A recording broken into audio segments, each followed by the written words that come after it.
Bienvenidos. El día de hoy, en Creando Conciencia, analizaremos el transporte público, cuya problemática afecta cada vez más no solo a las grandes metrópolis de nuestro país, sino de manera creciente a las ciudades medianas.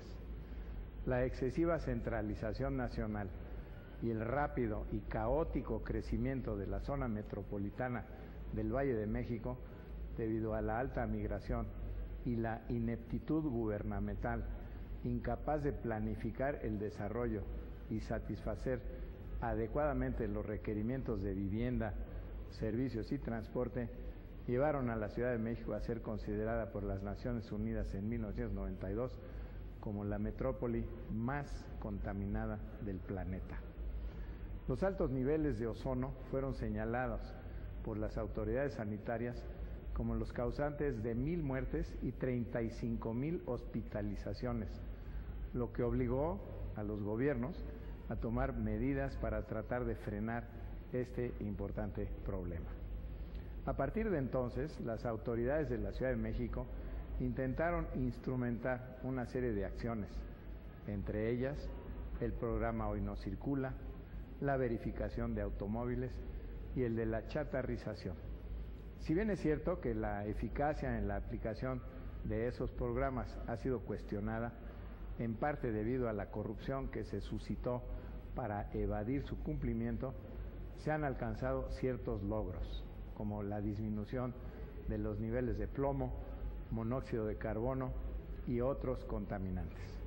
Sin embargo, de acuerdo con Humberto Bravo, del Centro de Ciencias de la Atmósfera de la UNAM, citado por el Washington Post, aun cuando el ozono se redujo 75%, sus altos niveles, que no debieran registrarse ni siquiera 1 hora por año, se presentan en nuestra ciudad durante 530 horas al año, lo que rebasa con mucho los estándares internacionales.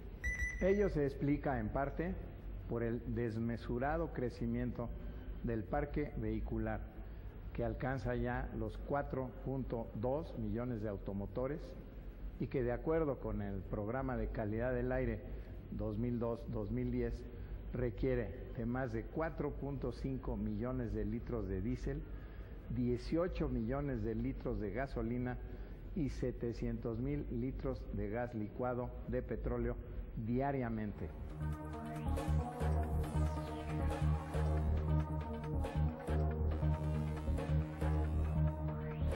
Históricamente hay ciudades que se han planeado con visión operativa, con perspectiva poblacional, por lo que se han ejecutado decisiones políticas para responder a las necesidades de los ciudadanos en su conjunto y hacer posible la transportación, la productividad, el esparcimiento y en muchas de ellas la estética de la belleza. Ejemplo de ello son París, San Francisco, Seúl, Boston, Londres, Berlín y Moscú, entre otras, donde los gobernantes optaron por un crecimiento urbano y una inversión en infraestructura integral. La Ciudad de México, desafortunadamente, no se incluye dentro de esas urbes bien planeadas, ni en el pasado ni en el presente siglo XXI. De acuerdo al Programa General de Desarrollo del Distrito Federal 2007-2012, hace 50 años solo había 50 ciudades en el mundo que sobrepasaban el 1,000,000 de habitantes, y la Ciudad de México ocupaba el 16º lugar de población. Desde los años 70 se mantiene entre las 10 principales concentraciones humanas del mundo, con más de 8 millones de habitantes. Se estima que el Distrito Federal tiene una población un poco mayor a la que contienen 3 o 4 países de Europa. Todos los días tenemos que atender las necesidades de movilidad de la población. Se estima de alrededor de 25 millones de viajes al día que se realizan en toda la área metropolitana actualmente. Hay quienes dicen que son muchos menos. La población de la zona metropolitana del Valle de México suma un conglomerado urbano de más de 19 millones de habitantes, una de las 3 mayores concentraciones humanas del mundo, generadora de una elevada demanda de bienes y servicios que provoca cambios ecológicos, entre otros, que trascienden con mucho sus fronteras administrativas. La zona metropolitana del Valle de México es un subsistema que forma parte de otro más amplio, el sistema de metrópolis de la región centro-país, compuesto por las áreas metropolitanas del Estado de México, Distrito Federal, Puebla, Tlaxcala, Morelos e Hidalgo. En esta región habita más del 32% de la población del país y más del 33% de la población económicamente activa. En el sistema de metrópolis de la región centro-país se genera más del 40% del Producto Interno Bruto y se ubica el 37% de las empresas. Por supuesto, es punto de atracción del 56% de la inversión extranjera. El análisis de la información demográfica de la zona metropolitana del Valle de México a partir de sus dos mayores componentes, el Distrito Federal y los municipios conurbados, muestra que mientras la capital del país no ha crecido desde la década de los 80, la zona aledaña lo hizo a tasas promedio anuales de 4.2% para la década de los 80, 3% en la de los 90 y 1.3% en el primer quinquenio del nuevo milenio. El problema se ha ido volviendo caótico y casi inmanejable, precisamente por la falta de planeación urbana y más que falta de planeación, falta de aplicación. Ha habido algunas muy buenas disposiciones, ha habido muy buenas intenciones, pero en la práctica hoy en día tenemos, por ejemplo, una ciudad que es una ciudad enana. ¿Qué implica que tengamos, que no tengamos una alta densidad de población en algunas zonas? Bueno, pues que eso implica recorridos más largos. Además, tomamos en cuenta que el transporte subsidiado le manda una señal errónea a los usuarios, porque pueden pagar poco de transporte, aparentemente como parte de su salario, e irse a zonas más alejadas. ¿Por qué? Porque no siente realmente el costo del transporte. En ese sentido, el subsidio puede estar mandando una señal, como dicen los economistas, una señal incorrecta. Con una concentración tal en la región centro-país, lo que se esperaría es que las políticas públicas estuvieran coordinadas entre los estados que la forman, en cuanto a flujo poblacional, diseño de vialidades que faciliten la transportación, operatividad de tales vías y estudio de los costos por trayecto, políticas de seguridad para los traslados, así como diseño para una transportación sustentable. Sin embargo, la competencia política y económica entre lo nacional, regional y municipal se han constituido en un importante obstáculo para lograr objetivos comunes. Algunos de los problemas relacionados con el transporte son el desarrollo anárquico de muchas ciudades por el crecimiento de la actividad económica y la nula planeación, el encarecimiento del suelo que obliga a buena parte de la población a vivir cada vez más lejos de su lugar de trabajo y el aumento de la contaminación atmosférica. Indicadores internacionales revelan que el sector transporte es el responsable del 13% a nivel mundial de las emisiones de gases de efecto invernadero y del 23% de las emisiones de CO2 relacionadas al consumo de energía. El panorama es desolador. De seguir esta tendencia, esas cifras podrían multiplicarse al doble y ese es el escenario conservador. El crecimiento de las ciudades, sus sistemas de transporte, la movilidad, son elementos inalienables al tema del cambio climático y la calidad del aire, elementos determinantes de la calidad de vida en el mundo. En realidad lo que tenemos aquí es que durante mucho tiempo también se aplicaron políticas muy negativas en términos de tipo de combustibles que utilizaban. Todavía tenemos ese problema, pero ha mejorado sustancialmente. Eso tiene un impacto muy fuerte tanto en el consumo energético como en la salud de los habitantes. De seguir reproduciendo el modelo actual, con grandes ejes viales, segundos pisos, pésimo transporte público, sucio, contaminante y caro y un mal diseño de rutas de autobuses, las consecuencias seguirán un curso negativo. Las grandes avenidas, los ejes viales, los segundos pisos, todo esto va aislando diversas zonas de la ciudad. Se pierde la conectividad de la ciudad a nivel humano. Este modelo destruye el tejido social y aísla a las personas. Hay zonas como Santa Fe donde incluso no hay banquetas para que caminen las personas, ya no digamos puentes peatonales o semáforos que les permitan cruzar las calles. Con este diseño estamos viviendo una deshumanización del espacio público. Cuando le preguntamos a la gente de su opinión del transporte, curiosamente, mucha de la gente lo ve como normal dedicarle 3-4 horas diarias al transporte. Ve normal los congestionamientos, ve normal lo que no puede ser normal. Una estimación que hicimos hace muchos años hablaba de que se pierden al día alrededor de entre 2,5 y 3 millones de horas hombre. Eso es una barbaridad. Los problemas de transporte que vive el Distrito Federal, además de afectar su competitividad con la pérdida de millones de horas de trabajo, aumentan la desigualdad y generan una serie de conflictos sociales que van desde accidentes automovilísticos, alta contaminación y enfermedades relacionadas con ello, alto gasto de transportación que representa hasta un 30% o más del presupuesto doméstico, pérdida de tiempo y energía debida al transportarse que van desde 3 a 5 horas diarias en promedio, criminalidad, acoso y ataque sexual, hasta problemas de integración social y convivencia.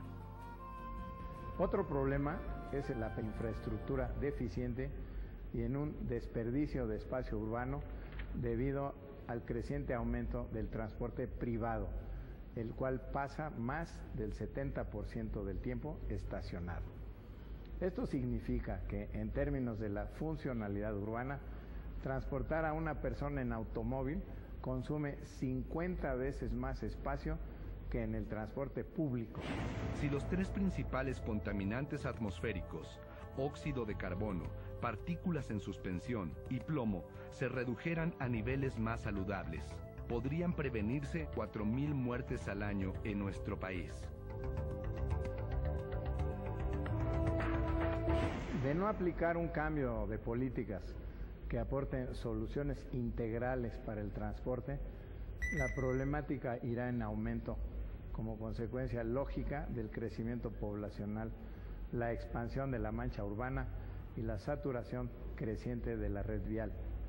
Agudizará los problemas de salud, aumentará la pérdida de horas hombre, reducirá el disfrute de la ciudad, del tiempo de ocio, del estudio, de la convivencia familiar y disminuirá la productividad y el poder adquisitivo, lo que a su vez afectará cada vez más la calidad de vida. Se ha observado que cuando los gobiernos invierten en infraestructuras de transporte, estas suelen estar destinadas a los automóviles. Un bajo nivel de inversión suele ser sinónimo de deterioro y escaso mantenimiento, un servicio venido a menos y una seguridad insuficiente. Baste ver los vagones del metro, los llamados peceros, microbuses o camiones de la Ciudad de México. No se pasó a lo que desde hace años se sabe que ya se necesita, que es metro sobre la avenida Insurgentes. Pero ahí no es en sí nada más la cuestión de los microbuseros o de los autobuses. Aquí ya sabemos que no fácilmente se puede convencer a los dueños de los predios, de los edificios que están sobre la avenida Insurgentes, otra vez hablando de grupos de poder, convencerlos de que durante 1 año, 2 años se les va a molestar en la construcción o que cosa poco probable, pero se les pudiera afectar las estructuras de sus edificios, etcétera, etcétera. La decisión del metro sobre Insurgentes, por ejemplo, ha sido pospuesta y creo que va a seguir siendo pospuesta porque no creo que haya un político que realmente que afronte la decisión. Entonces, bueno, pues tenemos a veces no lo que se quiere, sino lo que se puede. Y ahorita lo que se puede, pues es Metrobús. Solo hay 2 avenidas que lucen un rostro distinto. Reforma con los autobuses express de la línea RTP, que son cómodos, rápidos y limpios, claro, al doble del costo de los RTP tradicionales, y autobuses concesionados que aún son más costosos. E Insurgentes, con el Metrobús, que en el 2009 fue galardonado por la Universidad de Harvard por ser un proyecto de transporte sostenible. Metrobús fue el primer proyecto sobre clima y de transporte ejecutado por el Banco Mundial con recursos del Fondo para el Medio Ambiente Mundial. Fue asimismo el primer proyecto de financiamiento a través de la venta de bonos de carbono que recibió pagos reales por reducciones de emisiones a través del Fondo Tipo para reducir las emisiones de carbono. Este premio reconoce la naturaleza pionera del proyecto y nos entrega esperanzas y lecciones muy prácticas para un futuro con bajas emisiones de carbono en el sector transporte a nivel mundial, dijo Walter Vergara, gerente del proyecto del Banco Mundial. Metrobús contó con el apoyo de 2 proyectos del Banco Mundial: proyecto de adopción de medidas de transporte favorables para el medio ambiente y proyecto de bonos de carbono para el sistema Insurgentes de Transporte Rápido por Autobús en Ciudad de México. De unos años para acá está de moda a nivel internacional esto de los metrobuses y de los carriles confinados, que tienen su lugar y que pueden ser parte de la solución, pero que hay que encontrar exactamente dónde sí pueden sacarse el máximo provecho de este tipo de soluciones. De acuerdo con un estudio reciente realizado por el Banco Mundial, titulado México, Estudios sobre la disminución de emisiones de carbono, el transporte es el sector de mayor crecimiento en el país en términos de consumo de energía y emisiones de gases, con alrededor de 90% del total. Por consiguiente, las acciones que apoya Metrobús contribuyen fuertemente a reducir las emisiones de gases de efecto invernadero en el país. La mala planeación de vialidades trae consigo aglomeraciones urbanas, con un costo por horas perdidas y trayectos más lentos que va en aumento. La velocidad promedio de los vehículos motorizados se ha reducido a 17 kilómetros por hora y sigue en descenso, y todos los vehículos contribuyen a dicha congestión. La Ciudad de México representa hoy en día una de las urbes más congestionadas del mundo, con más de 11 millones de viajes realizados diariamente, de los cuales el 19% se efectúa en autos particulares y el 81% en transporte público. El consumo mundial de energía se abastece principalmente de yacimientos fósiles. En el caso del transporte, el petróleo representa más del 95% de la demanda energética. A resultas de la motorización, la demanda de crudo no podrá mantenerse y el costo energético para los países en desarrollo puede convertirse en una verdadera carga. Ya sabemos que se nos están agotando los pozos, debemos estar conscientes del problema, no estamos haciendo nada ni en la Ciudad de México ni en muchas ciudades para prepararnos para la transición. Y hay todavía mucha resistencia de mucha gente hacia el transporte eléctrico, cuando es hacia donde vamos a atender de manera irremisible, ¿no? En ese sentido es donde efectivamente también hay un rezago en prepararnos para ese tipo de transiciones. Y eso es un imperativo de falta de planificación. El crecimiento urbano descontrolado y el uso de vehículos incentivan la emisión de gases de efecto invernadero, contrarrestando los esfuerzos por limitar el cambio climático. Nuestro país contribuye con alrededor del 1.5% de las emisiones mundiales de gases de efecto invernadero y se ubica en el 13º lugar de los países que emiten más dióxido de carbono a la atmósfera. La zona metropolitana del Valle de México contribuye con un 11% del total nacional. En el Distrito Federal y su área conurbada, la demanda de infraestructura vial, peatonal y de transporte público es una de las más amplias y crece cada vez más.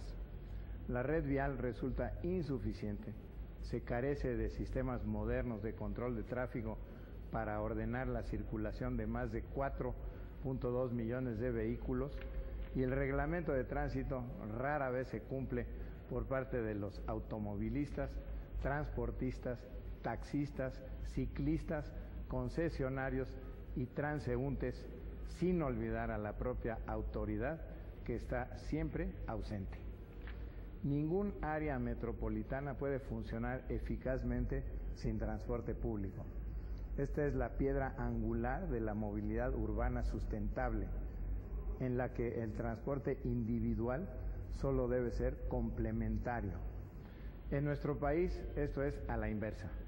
Se debe entender que quienes formamos parte de la zona metropolitana del Valle de México y de otras urbes debemos procurar la sustentabilidad no solo de nuestras metrópolis, sino también de todo el país y del planeta, ya que en materia de medio ambiente las fronteras son inexistentes. La realidad del transporte en la Ciudad de México, según lo reporta el gobierno del Distrito Federal, estima que del total de viajes generados, el 19% ocurre en autos particulares y el 81% en transporte público, el cual está estructurado a partir de 11 líneas del metro con una longitud total de 202 kilómetros, 175 estaciones y 354 trenes. Además prestan este servicio otros organismos públicos del gobierno del Distrito Federal, la red de transporte público de pasajeros que opera con 1.400 autobuses, el servicio de transportes eléctricos con 327 trolebuses, 15 unidades del tren ligero y 97 autobuses articulados del Metrobús para cubrir el 30% de las necesidades. Hay formas mucho más baratas de producir la electricidad, pero la comparación que hace la gente que defiende el Metrobús, cuando hemos dicho, ¿por qué no metieron tranvías eléctricos? Dicen, no, son lentos. Nos quedamos con la idea de los tranvías de los años 30, 40. No, hay tranvías, en Europa hay los tranvías rapidísimos, eficientes, buenos. ¿Por qué no se metieron tranvías? Otra vez, está el negocio de Volvo que presiona mucho para vender sus autobuses. Y tiene sus personeros en el gobierno, por supuesto, ¿no? Pues la idea de electrificar, al propio Ebrard pues lo durmieron con eso, de que no, hombre, es carísimo la energía eléctrica. Y le muestran, ve lo que cuesta aquí en México, lo que cuesta con tecnologías obsoletas. Igualmente operan 106 organizaciones, 9 empresas de transporte concesionado de ruta fija, con una oferta de más de 30,000 unidades y 108,000 taxis aproximadamente, que atienden el 70% de la demanda. En realidad, aquí podemos hablar de que la variable que hay detrás de todo esto es algo que se conoce como rezago. Hay un rezago administrativo, es decir, todavía tenemos una organización de empresarios que todavía muchos de ellos se manejan por la cuenta. Es decir, la gran mayoría de los viajes se atienden por medio de los microbuses y su organización es una organización artesanal, que es el hombre camión, que él es el hombre mecánico, él es el administrador, él es el chofer. Todavía tenemos mucha de esta figura o de que arriendan las unidades. Para desplazarse a sus respectivas actividades, los ciudadanos utilizan como principales medios de transporte el minibús y los peceros, en los cuales se transportan 11.9 millones de pasajeros en días laborables, lo que equivale a un 54.6%. Por otra parte, el sistema de transporte colectivo, Metro, en el cual se desplazan 4.5 millones de usuarios, cubre al 20.6%. El deterioro y la obsolescencia de una parte importante de la infraestructura del metro, así como el rezago acumulado de los programas de mantenimiento preventivo y correctivo, hacen urgente la atención a este medio de transporte que debió ser prioritario expandir antes de construir segundos pisos y puentes vehiculares de alta velocidad. Y que si no los hacemos masivos, si realmente no le facilitamos en ese sentido a la población al atender su movilidad, pues no podemos hablar que hay un sistema de transporte integral, porque ese sería el otro punto. El sistema de transporte no es integral si no atiende toda la demanda. La construcción de vialidades ha dado lugar a una configuración urbana donde los vehículos y no las personas han jugado el rol principal. A pesar de que solo 2 de cada 10 personas tienen auto, el 80% del espacio urbano es ocupado por los automóviles. Por su parte, los grupos en situación de vulnerabilidad, las personas con discapacidad, ancianas, ancianos, niñas, niños, las jóvenes y mujeres embarazadas, tienen opciones muy limitadas para movilizarse con seguridad en transporte público. Incrementan la dependencia del auto particular y además acentúan como meta prioritaria la adquisición de un auto para superar las incomodidades del transporte de pasajeros. Por un lado, la industria automotriz es muy hábil para lograr colocar millones de automóviles, para financiarlos. Y nosotros, como sociedad, no somos capaces de financiar modos de transporte masivos. Es imperativo mejorar el transporte público para la mayoría de la población que habita o transita en la Ciudad de México. Pero para que esto se pueda lograr, es necesario que se resuelvan diversos aspectos. 1. Eliminar en su totalidad a los microbuses, que son una verdadera plaga y que ofrecen el peor de los servicios de transporte, y sustituirlo por un transporte público, digno y eficaz. Número 2. Planear el transporte con base en las necesidades urbanas más que en las de grupos de poder. 3. Mejorar las rutas de comunicación y enlace entre los diversos servicios de transporte: metro, tren ligero, metrobús, trolebús, tren suburbano, minibuses, taxis, bicitaxis y bicicletas. Número 4. Establecer horarios para las distintas rutas a fin de que el usuario pueda planear sus recorridos. Número 5. Garantizar la seguridad vial y la del usuario en el transporte público, considerando a todo el espectro de usuarios. 6. Evitar el ambulantaje en el transporte, las estaciones y paraderos, a fin de no obstaculizar la movilidad de los usuarios ni poner en riesgo su salud y su seguridad. Número 7. Construir banquetas, rampas, cruces y puentes para los peatones y la población vulnerable. Número 8. Construir rutas adecuadas y áreas para estacionar bicicletas y no restringirlas a un sector determinado de colonias y de usuarios. Número 9. Aumentar el alumbrado público de recarga solar, promover la introducción de transporte híbrido y eléctrico. Número 10. Dejar de privilegiar el uso del automóvil, aunado a campañas de concientización al respecto.